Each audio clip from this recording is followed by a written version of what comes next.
Hello, it's Brendan Wissinger. Today I'm back, and I want to talk to you about environmental justice and environmental racism today. So some people might be saying environmental racism. This is another thing about this is you know this, and they're probably wondering what's that. And environmental racism is the fact that communities, African American communities, and Hispanic communities are more likely to have um, like coal-powered power plants and polluting assets assets that or things that pollute in within those communities because of institutional racism. Um, Communities that are poor because of racism from past years made policies that went against African Americans, went against Hispanics, and especially African Americans, and put them in a position where they have now a fossil fuel power, or we have a coal power plant in their community, that sort of thing. So now they're more hurt by it. And it's also, this is going to be talking about environmental justice more broadly, and like just trying to clean up our problems with that. So let's get on talking about how to fix that. So this is coming from Inslee's plan. This is coming, almost all of it is from Inslee's plan. So, I'm also going to be doing one on Frontline climate justice, which is very much interconnected with this. And it's connected with, it's basically a jumble of things. So, yeah. Frontline climate justice is a jumble of things. So, let's start with it. Excuse me, put my phone away. So, enhanced risk management for community protection. So, increasing grant funding available for the National Hazard Mitigation Planning Program by 10 times, with priority consideration for local and state agencies working with disadvantaged communities to reduce hazards they face. Fully implementing multi-agency national mitigation framework and intergovernmental initiative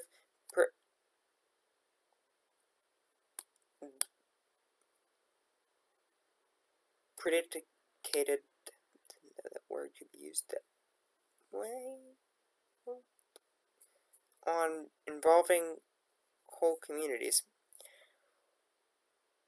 I'm not sure if I'm pronouncing that word correctly. I don't know if I'm using it. I didn't know that word could be used in that context. Available or directing the EPA to require polluting facilities to share information and emergency response plans with neighbors in case of explosions or chemical disasters, and require buffer zones between chemical facilities, homes, and schools. Also, important thing for that, fracking, fracking. They use chemicals in their drilling processes and the fracking process, and they're not legally obliged to tell you what their formula is, their secret formula. So basically, they can be poisoning your water and not even telling you what chemicals they're to look for that's poisoning your water. So you would know it will be fracking because they're afraid another company will steal their chemical recipe and outdrill them. So yeah, that's a big concern there. So you don't even know what you're dealing with there. And there could be solutions to solving that problem that we could find through that. But no. Directing the EPA... Oh! Must have hit a nerve there. Directing the EPA to require that polluting facilities share information in coronavirus... Of course, coronavirus gets put into this by my own brain instead of me what I'm reading. Directing the EPA to require polluting facilities share information and emergency response plans with neighbors in case of explosions or chemical disasters. I just read that. Increasing EPA inspections, monitoring, and strict fines on facilities that spill toxic air and water contaminants. Studying the impact of unplanned chemical releases, including cumulative impacts on daily exposures in fence-line communities. Reversing Trump's EPA and congressional actions exempt industrial agricultural facilities from emergency emissions release reporting requirements, which could expose farm workers and nearby residents to toxic air pollutants and water pollutants and this stuff. Also, by the way, Trump waived all the enforcement of all environmental regulations indefinitely. I'm not understanding there. Look it up. All environmental regulations indefinitely. All federal environmental regulations indefinitely. That is serious. What are we going to do with this president? Ugh.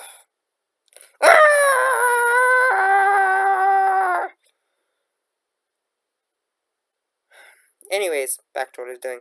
Tasking the EPA and Federal I can't read today. And Federal Emergency Management Agency, FEMA, to partner together to implement continuous monitoring requirements for toxic air pollutants and creating mobile monitoring teams that track toxic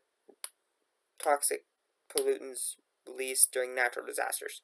So, basically, trying to stop, like, when some area floods, like a Hurricane Dorian, we saw there was a coal-fired power plant, I believe, but it was a different type of coal than we're normally seeing, so it could have gotten in the water, and that was something that flooded around it, and that was a problem. So we see stuff like that can happen, so we need to be able to be prepared for that. Creating a new pollution fee, climate pollution fee, which I'm basically talking about cap and trade, or we're talking about my cap and trade idea, which is sort of a combination between a cap and, or fee and dividend, it's more of a combination between a carbon tax and a cap and dividend plan, or a fee and dividend, carbon fee and dividend, and a cap and trade plan. It's really what it's a combination between excuse me. There's a cat in my room.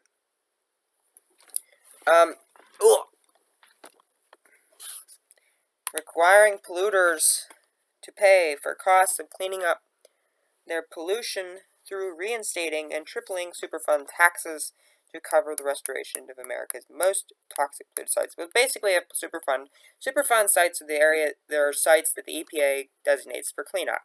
And to clean up these areas, they charge, I don't think that's correct to call them taxes, they're more fines. So if you create a Superfund site, you have to pay fines. And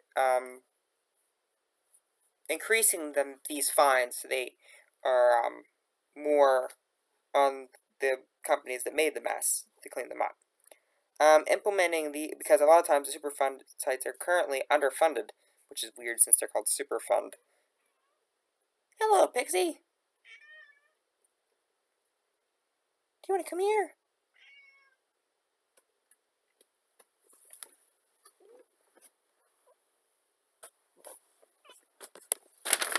Excuse me while I grab my cat. Introduce Pixie. This is Pixie, one of my cats. So, say hello, Pixie. Okay. Implementing these and other policies such that low-income households will be protected from cost increases to ensure that costs are fully levied on those responsible. A safer chemicals agenda. Following Inslee's...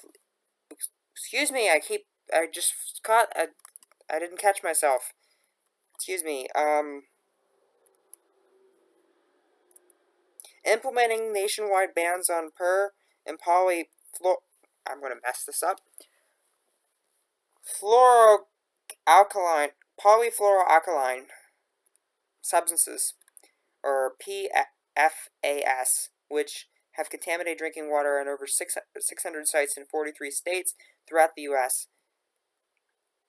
So some of this, they can be used in firefighting foam and food packaging. So those are just two of the uses of that. Implementing industrial safety regulations based on those being advanced in leading states like Washington and California that require companies to implement modern practices and prevent chemicals, explosions, fires, and releases such as the recent fire at Philadelphia Energy Solutions refinery that occur each year in communities across the nation. So, yeah. So, make modern, more stricter regulations so we don't have these chemical fires happening a lot. Strengthening and ramping up enforcement of existing chemical safety laws, including the Toxic Substances Control Act, and supporting states to continue their leadership by protecting residents from harmful chemicals. Reversing Trump administration's decisions to put chemical industries over the best available science and public health, and taking action to restrict problems like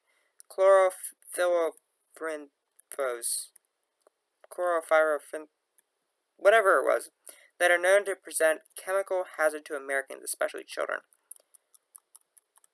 Okay, revitalizing Superfund cleanup and brownfields redevelopment. Brownfields are the areas that, after you cleaned up one of these sites, they're called brownfields. Brownfields are areas that were polluted, had big industries on them, now that you turn them into something else. Now you're selling them. It's a great area to redevelop, and it's very important that we redevelop these areas to provide environmental justice, and also it's more important to redevelop these areas because we don't want to be neglecting this area but going down and taking this stand of forests over here and picking out the animals that are in the forest now, and we don't want to be doing that. We don't want to be destroying the habitat when we can redevelop these areas. Ramping up investments in Superfund activities with partnership with local frontline communities, reinstating and tripling Superfund taxes on corporate polluters. Increasing redevelopment of brownfields to achieve more sustainable approaches to local land use, reconstructing these crucial cleanup and redevelopment programs on the foundation of bottom-up, community-driven, and by building in protections for communities against displacement, providing additional funding for the National Institutes of Health, clearing house for worker safety and health training. This will ensure health and safety of men and women who perform cleaning up activities is protected, and funding for cleaning up brownfields and Superfund sites, including that of $3 to $12 billion. Clean Water for All, fully funding the Drinking Water State Revolving Fund and the Clean Water State Revolving Fund, and infusing other federal investments to help close the $82 billion annual funding gap in drinking and waste and stormwater infrastructure. And in doing so, the initiatives create new jobs throughout America, ensuring that clean drinking water is not only available, but affordable for all Americans. Now I'm starting to act like Bernie Sanders. Actually, it's more like this. Can't see all my hands, but okay.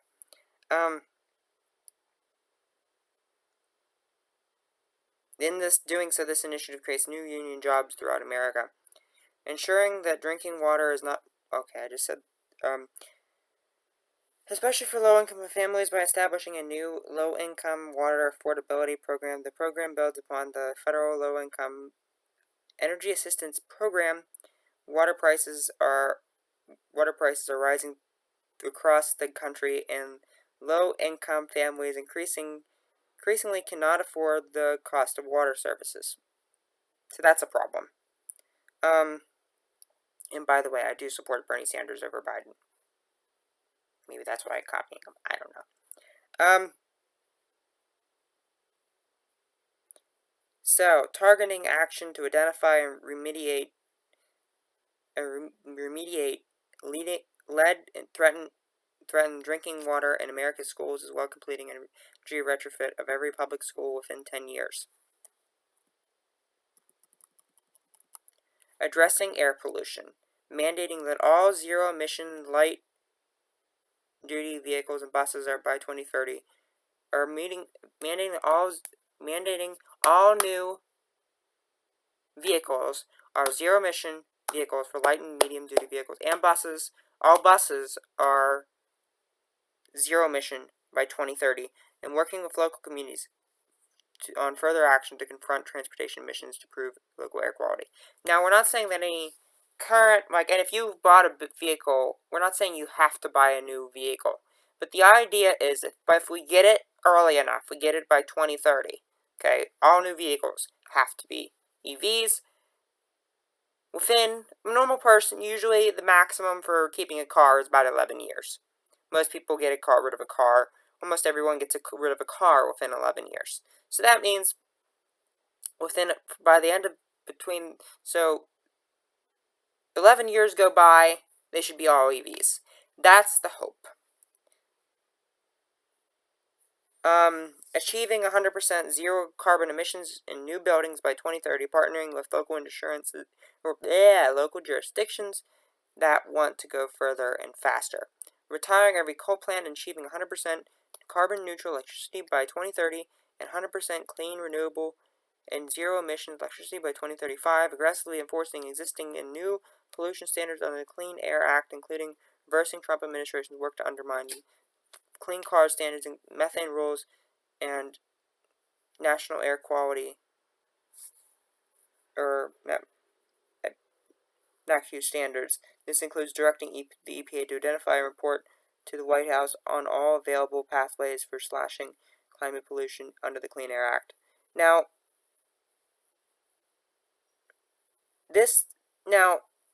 Trump has also done another set, is doing another set to undermine CAFE,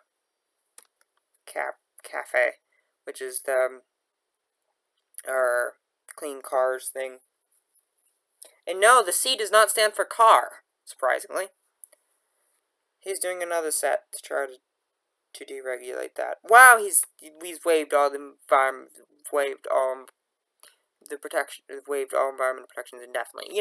It doesn't go far enough that we've done that. We have to deregulate some more, and destroy the climate some more. It doesn't matter that we're already heading to 4.3 degrees. Why don't we make it up to 6 degrees by the end of the century and actually cause humanity's extinction by then? Can you tell I don't like Trump? Addressing environmental racism.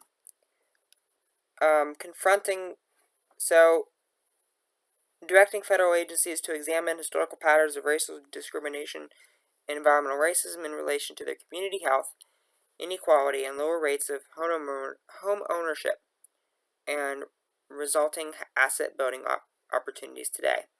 Tasking federal agencies to study and report on community environmental impacts, including potential connections between lead, contaminated drinking water, and rising heat waves, and greater incidence of violence in impoverished communities, suppression of legitimate protests in frontline communities where leaders speak out against polluting facilities, and the over-incarceration and serious environmental health concerns in the state of prisons in the U.S. So we want to address that. There's also probably the prison. I think our prison system is absolutely horrendous. Actually, I think I go into this a little more with climate justice. Our prison system is horrendous in that, well, I like Finland and Norway's system of doing it because it has one of the world's lowest recidivism rates, and how they do it is radically different. They don't focus on punishment. They focus on rehabilitation. They focus on getting GED, college education, vocational things, and counseling, and restorative justice, and they also do dynamic security. Their cells are very much like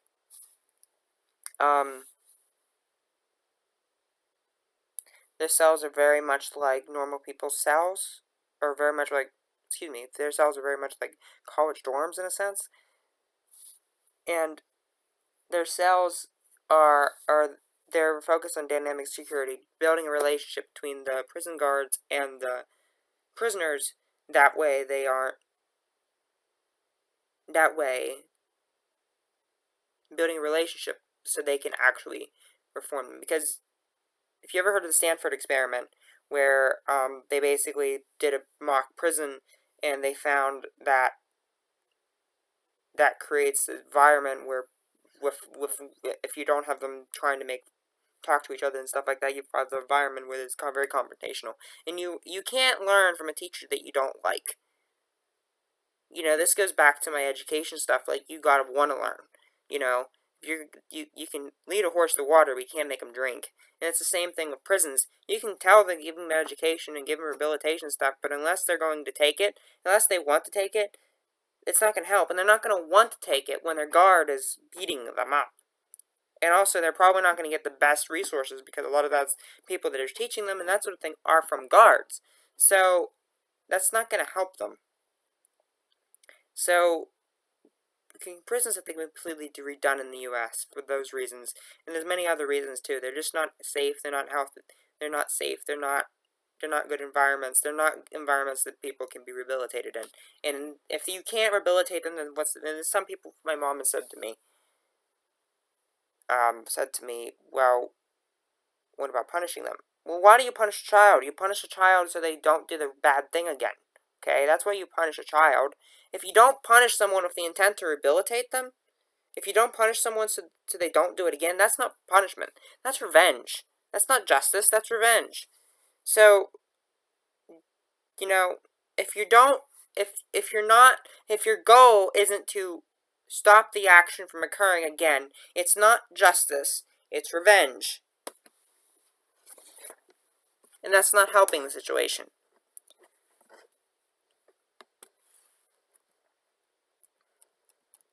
So, preventing the concentration of pollution and environmental harm, instituting rigorous ongoing monitoring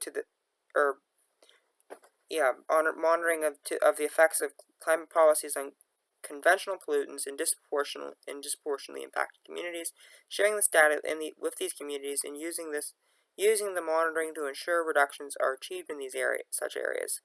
Supporting climate policies that achieve absolute local pollution reductions in disproportionately impacted communities and ensure uniform application of high standards and effective enforcement of all new and existing air quality and water quality and hazardous waste regulations. Implementing ambitious sector-specific performance standards to achieve rapid energy transformation throughout the economy. Yeah. So there's also environmental justice personal grant and environmental justice community grant I added in here. 2 grants to help communities that are disproportionately impacted, or that are to help communities that are impacted by pollution, personally and community wide. So that way they can focus on economic development and other things like that. I'm almost done. So, putting equity at the center of federal climate action by establishing White House and Department of Justice environmental justice offices. So,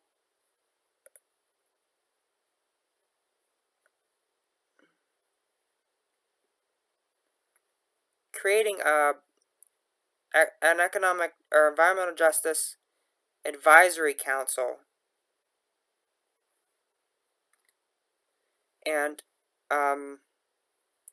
within the Council on Environmental Quality, creating a council on environmental justice. So, maintaining a Council on Environmental Quality's critical historic functions under the landmark NEPA law, with new revitalized mission that will drive justice into all climate, energy, and environmental policy with programmed decision-making across government agencies. This will include federal investments in partnership with the Office of Management and Budget and Economic Policy and the National Economic Council. Incorporating voices from the most impacted communities at the highest level of federal policymaking by impaneling the Environmental Justice Advisory Council within the environmental justice part of the Council on Environmental Quality. comprised of predominantly representative from frontline communities or community groups, and also from labor unions, states, local governments, and their associations, tribal nations, academic leaders, environmental organizations, and businesses, directing the Council on Environmental Justice to work with all federal agencies to ensure meaningful engagement with communities on policies that affect the environment, including applying the spirit of Jemez principles that offer a template for effective, inclusive organizing, respects on the voice and experience of local communities. This includes engagement with tribal nations through transparent and meaningful consultation and recognition of their sovereignty. The role of the National Environmental Justice Advisory Council, a federal advisory committee established for the Environmental Protection Agency, can serve as a useful precedent for other agencies. And also, I'm not just talking environmental justice, just environmental racism. I'm talking environmental justice more broadly. I'm talking for all communities, all different types of people. Curating the DOJ Office of Environmental Justice, studying and recommending revisions to increase civil and criminal penalties on polluters for the damage they cause, working with the Department of Justice Civil Rights Division to aggressively enforce discriminatory environmental impacts against particular communities in America, supporting lawsuits, against, I don't know why I burp so much when I'm doing this. I don't ever burp otherwise. Supporting lawsuits against fossil fuel companies and major emitters brought by local governments and others to hold parties accountable for climate change damages and their pollution has caused their decades of work misleading the public investors about climate change. So that's another thing. And I talk about the fossil fuel edition on ending fossil fuels. Yes, ending fossil fuels. That's because that's what's required. And one of the things I even say in there is charging some of them with crimes against humanity, because that's basically what they've done. And what they've done is this breath of crime against humanity. They've misled the entire world into making it so hard, and they're continuing to do so. So they're basically they're literally misleading the entire world into making themselves cause an apocalypse. That's literally what they're doing. Well, actually, it's them that's causing the apocalypse, but allowing them to cause an apocalypse. They're literally committing manslaughter. They're committing, basically, genocide, just in a manslaughter form rather than a murder form. According to what a crime against humanity is, it's a crime against humanity. What's the definition of a crime against humanity? I have it up here somewhere.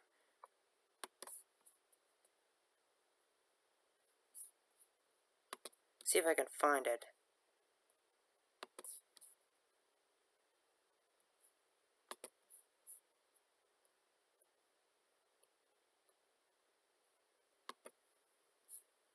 I have it here. Come on, computer.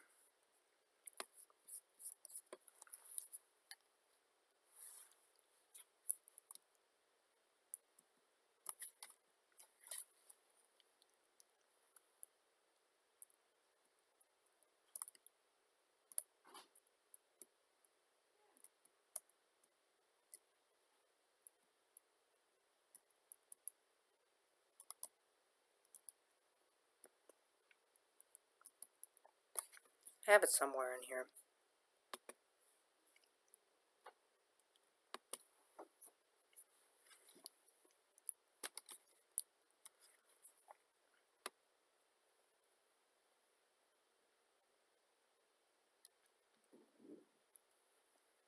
Okay, here it is.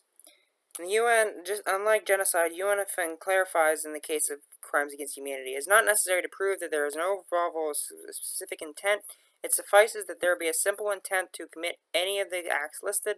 The perpetrator must also act with the knowledge of the attack against the civilian population, and his or her action is part of that attack.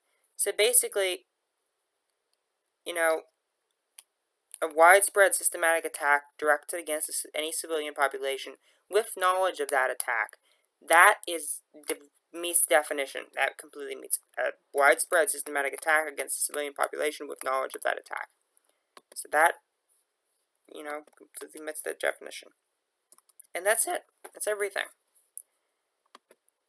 So, I'm going to see you in the next time. In the next one, I'm going to talk about frontline climate justice, and climate justice more broadly. I'm going to go into a lot of different things, a lot of different topics, and it's going to have a lot of stuff in it. So, from housing to universal health care to pretty much everything, because, and I'm going to reiterate this, everything is a climate policy. Technically, everything is climate policy, because if it makes us more resilient, it's a climate policy. There are some requirements, and the requirements we're not focusing on. That's the problem. We're not focused on them. We're not focused on decarbonizing. We need to do that. And go to some other things to make us more resilient. Universal healthcare can make us more resilient. So everything, climate needs to be the lens that we look through all our different policies with. That needs to be the lens we look to see to look at everything else with. That needs to be the lens we see the world with, rather than, Well, thanks for listening to me babble on about this, and I'll see you next time. See ya. Don't know why my voice is such a high pitch. See ya.